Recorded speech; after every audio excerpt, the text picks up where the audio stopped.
जरा सोचिए, साल 1941 है।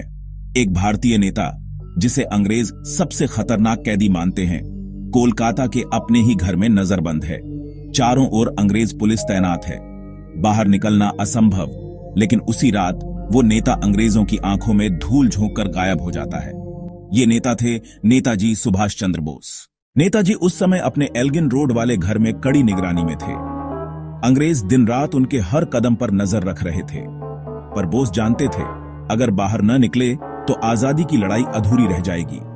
जनवरी 1941 की एक सर्द रात उन्होंने अपनी भतीजी के पति से कहा, मुझे तुम्हारी गाड़ी चाहिए, लेकिन ड्राइवर को मत लाना। उन्होंने साधारण पायजामा कुर्ता पहना, ऊपर से मोटा कोट और एक काला चश्मा, नकली दाढ़ी मूंछ लगाई और सिर पर टोपी पहन ली। अब वो सुभाष चंद्र बोस नहीं दिखते थे, बल्कि एक पठान व्यापारी लग रहे थे। घर के लोग सोच रहे थे, इतनी सुरक्षा में ये कैसे बाहर निकल पाएंगे। लेकिन बोस ने धीरे से घर का पिछला दरवाजा खोला और गाड़ी में बैठकर कोलकाता की सड़कों से निकल पड़े।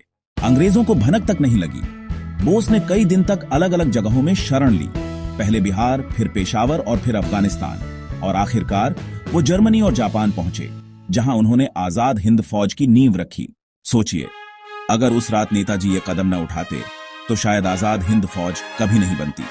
उनकी ये फरारी सिर्फ भागना नहीं थी, बल्कि भारत की आजादी की लड़ाई में एक नई चिंगारी थी। सीख, कभी कभी हालात चाहे जितने कठिन हों, अगर इरादे पक्के हों तो रास्ता खुद बन जाता है। ये थी नेताजी की फरारी की सच्ची कहानी। अगर आपको भी लगा कि आज आपने कुछ नया सीखा, तो इस कहानी को जरूर आगे बढ़ाएं, क्योंकि ऐसे किस्से हमें याद दिलाते हैं हम स्वतंत्र हैं, क्योंकि किसी ने अपनी जान जोखिम में डालकर रास्ता